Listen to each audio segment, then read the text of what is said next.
Shalom saudaraku kasih dalam Tuhan, kasih karunia dan damai sejahtera dari Allah Bapa dan Kristus Yesus menyertai kamu. Bacaan Alkitab kita diambil dari 1 Samuel 10 ayat 1 sampai 27. Lalu Samuel mengambil buli-buli berisi minyak, dituangnyalah ke atas kepala Saul, diciumnyalah dia sambil berkata, "Bukankah Tuhan telah mengurapi engkau menjadi raja atas umatnya Israel? Engkau akan memegang tampuk pemerintahan atas umat Tuhan, dan engkau akan menyelamatkannya dari tangan musuh-musuh di sekitarnya. Inilah tandanya bagimu, bahwa Tuhan telah mengurapi engkau menjadi raja atas miliknya sendiri. Apabila engkau pada hari ini pergi meninggalkan aku, maka engkau akan bertemu dengan 2 orang laki-laki di dekat kubur Rahel di daerah Benyamin di Zelza. Mereka akan berkata kepadamu, keledai-keledai yang engkau cari itu telah ditemukan, dan ayahmu tidak memikirkan keledai-keledai itu lagi, tetapi ia khawatir mengenai kamu. Katanya, apakah yang akan kuperbuat untuk anakku itu?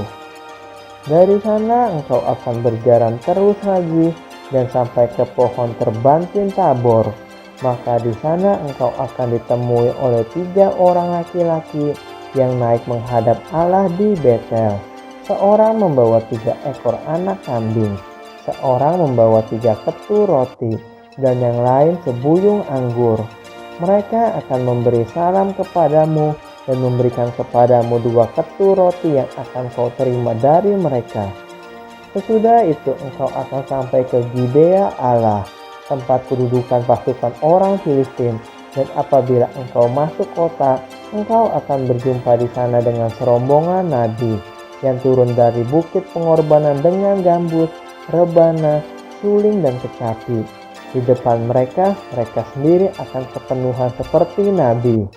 Maka roh Tuhan akan berkuasa atasmu, engkau akan kepenuhan bersama-sama dengan mereka dan berubah menjadi manusia lain.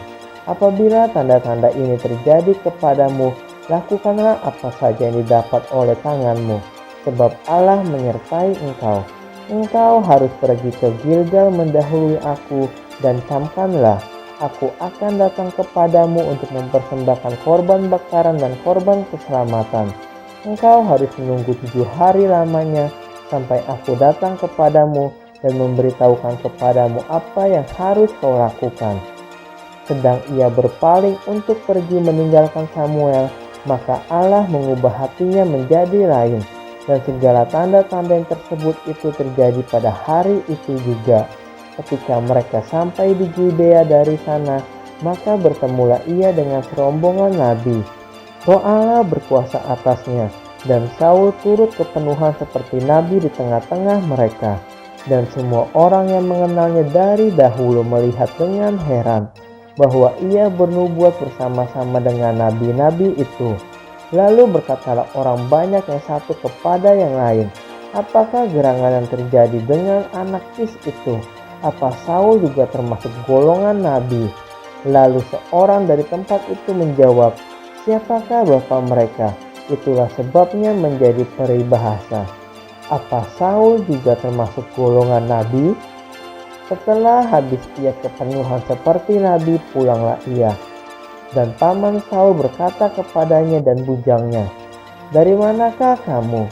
Jawabnya, "Mencari kedai-kedai itu, tetapi ketika tidak terlihat, maka kami pergi kepada Samuel." Kemudian paman Saul itu berkata, "Coba ceritakan kepadaku apa yang dikatakan Samuel kepada kamu."